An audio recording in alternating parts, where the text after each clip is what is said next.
हजरत सुनिए, उजाले की जरूरत वहां होती है जहां मुस्तफा तशरीफ लेकर के नहीं आए। अंधेरी कब्र में तो नबी तशरीफ लेकर के आते हैं। नबी घर में आ जाए तो घर में उजाला होता है। नबी महफिले रसूल में आ जाए तो महफिले रसूल में उजाला होता है। नबी अंधेरी कब्र में आ जाए तो अंधेरी कब्र में उजाला होता है। इसीलिए तो हम कहते हैं कि कौन कहता है दूर रहते हैं, बन के आंखों का नूर रहते हैं, और मेरे दिल का तवाफ कर जन्नत मेरे दिल में हुजूर रहते हैं। सुभान अल्लाह। हम किसी और के सहारे पर मरने वाले को छोड़ कर नहीं आते, बल्कि हम तो मुस्तफा के सहारे पर मरने वाले को छोड़ करके आते हैं। अंधेरी कब्र छोड़ी हमने, इसलिए छोड़ी क्योंकि मुस्तफा आएंगे तो उजाला हो जाएगा। अंधेरी कब्र में कौन आएगा? अच्छा, इधर तवज्जो नहीं है क्या आप हजरात की? मैं थोड़ा धीरे धीरे बोल रहा हूँ। मुझे लग रहा है कि मैं माइक पर मुंह करके बोल रहा हूँ तो थोड़े से बाउंसर बन करके जुमले गुजर रहे होंगे। कुछ समझ में आ रहे होंगे, कुछ समझ में नहीं आ रहे होंगे, और मेरी कोशिश है कि मैं आप हजरात को समझा करके बोलूं। वैसे तो अल्हम्दुलिल्लाह आप हजरात समझदार है, लेकिन सुनिए हजरात, मरना सबको है कि नहीं? किसी का नंबर पहले, किसी का नंबर बाद में। कोई 40 दिन पहले चला गया, किसका नंबर कब आ जाए कोई नहीं जानता अल्लाह के अलावा। अल्लाह जानता है कि कौन बंदा कब मरेगा, अल्लाह जानता है कौन बंदा कहाँ मरेगा, अल्लाह जानता है कौन बंदा कहाँ दफन होगा, अल्लाह जानता है किस बंदे को कफन मिलेगा, गुस्ल मिलेगा, अल्लाह जानता है रात किसकी कब्र पर मिट्टी डाली जाएगी, अल्लाह जानता है रात में और आप रात किसके जनाजे में शरीक हो सकेंगे। अल्लाह के अलावा कोई भी तो नहीं जानता। अल्लाह को इल्म है इन सब बातों का, अल्लाह के अलावा किसी को नहीं है। हाँ, रात उसे है अल्लाह के अलावा जिसे अल्लाह ने बता दिया, जिसे अल्लाह ने सिखा दिया, जिसे अल्लाह ने इल्म अता फरमा दिया। अब आइए जो मैं आप हजरात को सुनाना चाह रहा हूँ, मैयत मरहूमा को दफन करने वालों, 40 दिन पहले तुमने हजरात मसहरी को उठाया होगा, कंधों पर लगाया होगा, कब्रिस्तान की तरफ लेकर के गए होगे, और कब्रिस्तान में ले जाकर के तुमने मरने वाली को कब्र में उतारा होगा। लेकिन जब तुम कब्रिस्तान में गए होगे तो तुम्हें मौत तो याद आई होगी, मौत की सख्ती तो तुम्हें याद आई होगी, मौत का भयानक चेहरा तो तुम्हें याद आया होगा। हजरात मोहतरम, मौत की मुसीबत, मौत की तंगी तो तुम्हें याद आई होगी, और आनी चाहिए जान। उसकी वजह यह है कि मौत से छुटकारा ना तो किसी को मिल सका, और मौत से छुटकारा ना कयामत तक किसी को मिल सकेगा। लेकिन हाँ, एक मौत वो होती है जो इंसान की जिंदगी को कामयाब बना देती है, और एक मौत वो होती है जो इंसान को जहन्नम में पहुंचा देती है। अब आप हजरात कहेंगे कि मौत में फर्क क्या है, तो सुनिए, हजरत खालिद इब्न वलीद की तारीख में आप हजरात को सुना दो।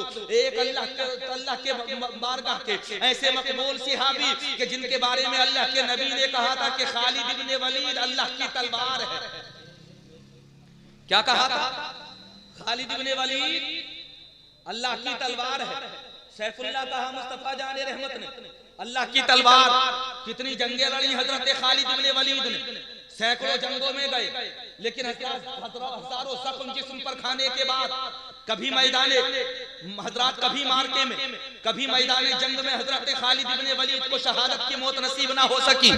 कहां कहां गए जंग लड़ने के लिए? अगर खालिद इब्न वलीद से पूछने लगो तो जवाब देते हैं, मैदाने यमामा में मैं था, मैदाने यरमुक में मैं था, मैदाने कादसिया में मैं था, मदीने में मैं लड़ा, मक्के के अंदर जंग में शरीक में रहा, मुल्क रूम जंग लड़ने के लिए मैं गया, मुल्क शाम जंग लड़ने के लिए मैं गया, सरहदों के किनारों पर जंग लड़ने के लिए मैं गया। कहां कहां पहुंचा?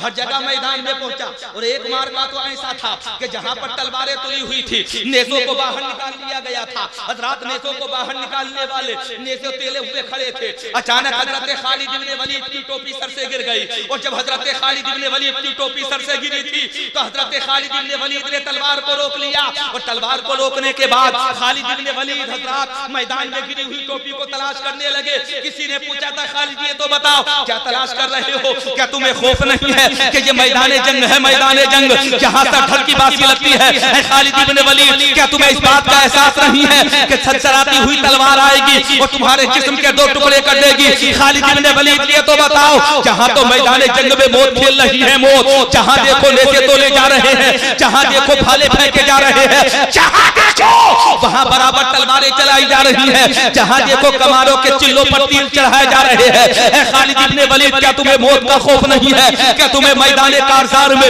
इस बात का एहसास नहीं है कि दुश्मन की लहराती हुई तलवार आएगी और तुम्हारे जिस्म के टुकड़े टुकड़े कर देगी? जवाब सुनो हजरत खालिद इब्न वलीद का। हजरत खालिद इब्न वलीद जवाब देते हैं, ऐ मुझसे पूछने वालों, मैं मैदान में जंग तलवार के भरोसे पर लड़ने के लिए नहीं आता। मैं मैदान में जंग इस भरोसे पर लड़ने के लिए नहीं आता कि मैं तलवार चलाऊंगा तब मुझे कामयाबी मिलेगी, बल्कि मेरी कामयाबी का राज और कुछ है। किसी ने पूछा था, खालिद ये तो बताओ कि तुम्हारी कामयाबी का राज है क्या? हजरत खालिद इब्न वलीद इरशाद फरमाते हैं, ऐ लोगों सुनो, मेरी कामयाबी का राज तलवार नहीं है, बल्कि मेरी कामयाबी का राज मुस्तफा के बाल है। जब जब मुस्तफा के बाल मेरी टोपी में मौजूद होते हैं, दुनिया की कोई ताकत मुझे हरा नहीं सकती है, दुनिया की कोई ताकत मुझे शेर नहीं कर सकती। पता चल गया, कामयाबी ताकत से नहीं मिलती, बल्कि कामयाबी मुस्तफा की रहमत से मिलती है। इसलिए जिंदगी में हमेशा इस बात पर भरोसा करना, मौला मौत जब भेजना चाहे भेज दे, लेकिन जब भी दुनिया से जाए मुस्तफा की मोहब्बत साथ में लेकर के जाए। जब भी दुनिया से जाए ईमान पर खातिमा हो, जब भी दुनिया से जाए परवरदिगार आलम कामयाब व कामरान हो करके जाए। अल्लाह की बारगाह में ये दुआ करना, हजरात ये दुआ करोगे मेरा यकीन ये कहता है, लोगों सुनो, नारा लगाना भी कामयाब है, हजरात बेदार रहना भी कामयाब है, दुनिया वालों को ये बताना भी जरूरी है। शेर सुनो, कहो मुस्कुरा करके सुभान अल्लाह। अच्छा, आप हजरात सुस्त पड़ गए क्या? सुस्त तो नहीं पढ़ना चाहिए। चितनपुर वाले ऐसे तो है नहीं, तवज्जो के साथ सुनते हैं माशाअल्लाह, और बड़ी बेदारी आप हजरात में रहती है। शेर सुना रहा हूँ आप हजरात को। हजरात शायर ने कहा था, इसको अखलाक व वफा शान ना जाने देंगे, हम मुसलमान हैं ईमान ना जाने देंगे। और लाखों तूफान चले, सैकड़ों आंधी आए, इज्जत व अजमत कुरान ना जाने देंगे। और कोई सुन्नी भला दोज़ख की तरफ क्यों जाए, गौसो ख्वाजाओ रजा खान ना जाने देंगे, गौसो ख्वाजाओ रजा खान ना जाने देंगे। मैं अर्ज कर रहा था हजरात, मुस्तफा जाने रहमत की मोहब्बत साथ में होती है तो खुदा की कसम हजरात, नाकामो नामुराद भी कामयाब बन जाते हैं। अल्लाह तबारक व तआला उन्हें भी बड़ी बड़ी कामयाबियां अता फरमा देता है। तारीख में नहीं पढ़ा है आप हजरात ने, हजरात मरना सबको है, लेकिन कामयाब मौत उसी की होती है जो ईमान के साथ दुनिया से जाता है। नारे लगाए आपने माशाअल्लाह, बड़ी अच्छी बात, नारों का जवाब दिया, बड़ी अच्छी बात है। बेदार आप हजरात रहे, बड़ी अच्छी बात है। नौजवानों के चेहरों पर मुस्कुराहटें रही, बड़ी अच्छी बात है। नौजवानों ने हर वक्त साथ दिया, बड़ी अच्छी बात है। लेकिन इसके साथ साथ में एक पैगाम मोहब्बत और है आप हजरात के लिए। क्या किसी का जनाजा देखने के बाद तुम्हें नमाज याद नहीं आती? ओहो सुभान अल्लाह, क्या किसी का जनाजा देखने के बाद तुम्हें मौत याद नहीं आती? क्या किसी मरने वाले की मसहरी देखने के बाद तुम्हें मौत याद नहीं आती? क्या हजरात किसी के रोते हुए बिलखते हुए बच्चे देख करके तुम्हें मौत याद नहीं आती? क्या किसी बेवा की सूरत देखने के बाद तुम्हें मौत याद नहीं आती?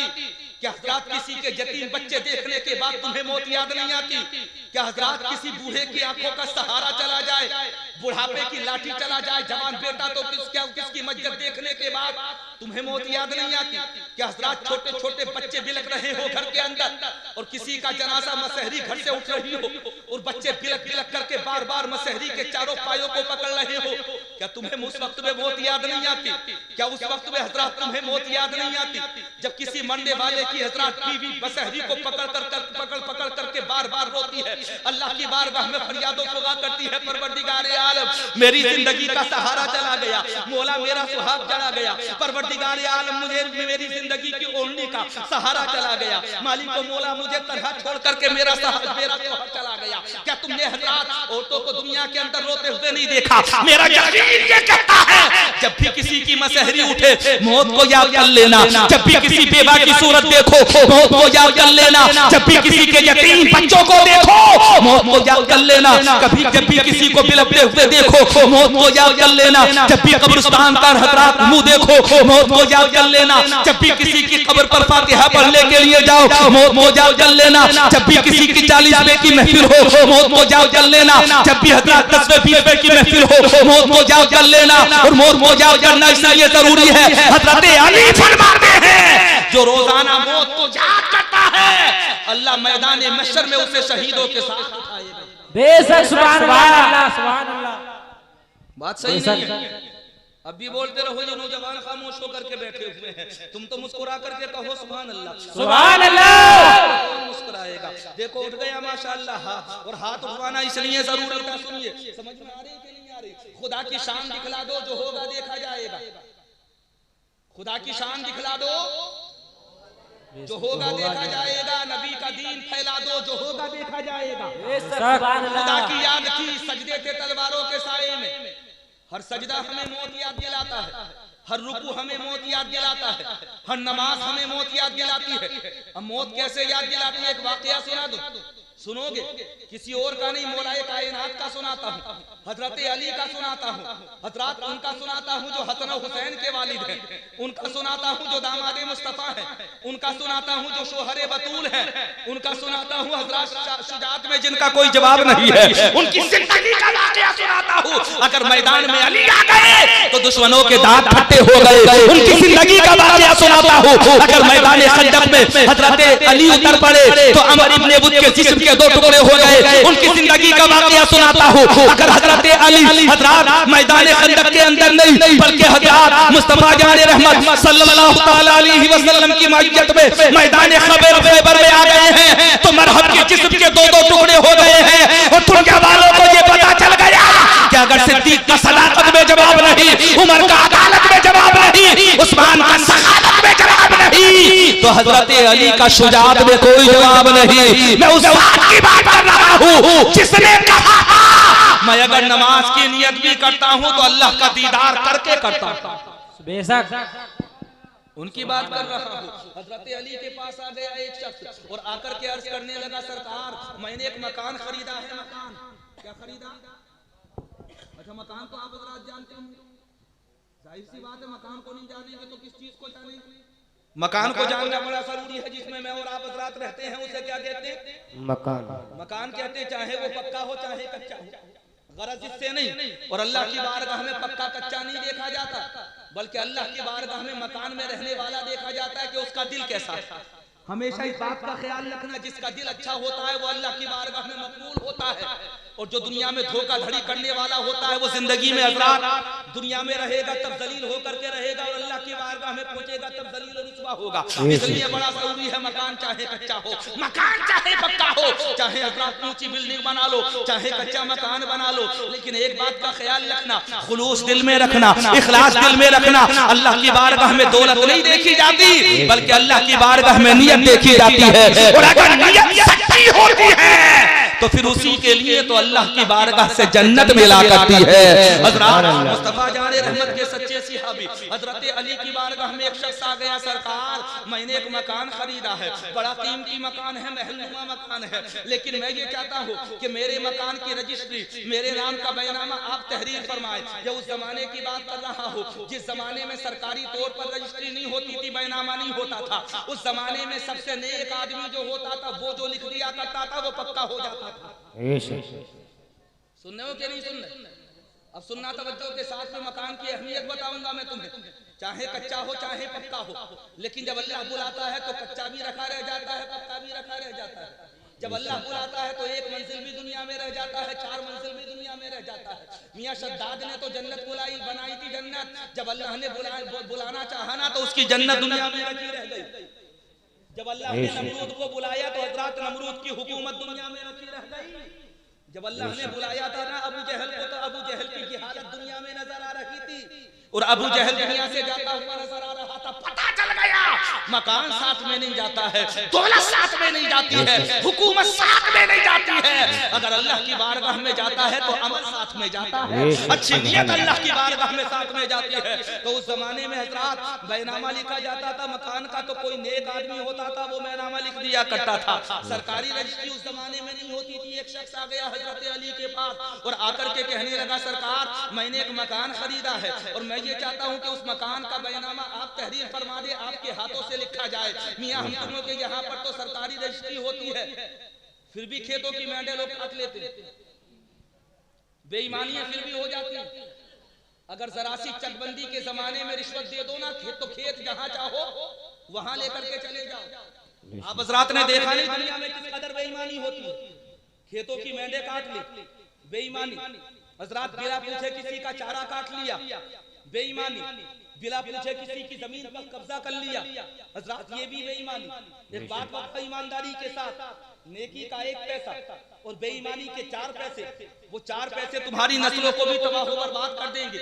और अगर जायज 1 पैसा होगा तो खुदा की कसम वो तुम्हारे लिए भी और तुम्हारी औलादों के लिए भी जन्नत में जाने का सामान बन जाएगा। हजरत अली फरमाते हैं, मेरे शख्स पास आया वो शख्स और आकर के कहने लगा, सरकार एक बैनामा लिखवाने के लिए आया हो, बैनामा तहरीर फरमा दीजिए, मैंने एक मकान खरीदा है। हजरत अली खुदा की कसम जिनके इल्म का कोई जवाब नहीं, जिन्हें बाबुल इल्म कहा जाता है, मुस्तफा ने इरशाद फरमाया था, मैं इल्म का शहर हूँ और अली इल्म का दरवाजा है। वो अली के जिनके इल्म का जवाब नहीं, जिनके तकवे का जवाब नहीं, जिनकी शुजाअत का जवाब नहीं, उन्हीं अली के पास आया था एक शख्स, सरकार बैनामा लिखवाना चाहता हूँ, एक तहरीर लिखवाना चाहता हूँ, लिख लीजिए, मैंने मकान खरीदा है। मकान जब ये कहा गया था तो हजरत अली ने कहा, कागज मुझे दे दो, कलम मुझे दे दो। कागज भी दे दिया गया और कलम भी दे दिया गया। हजरत अली कहते हैं, मकान का बैनामा आज साथ में लेकर मत जाओ, बल्कि कल लेकर के जाना।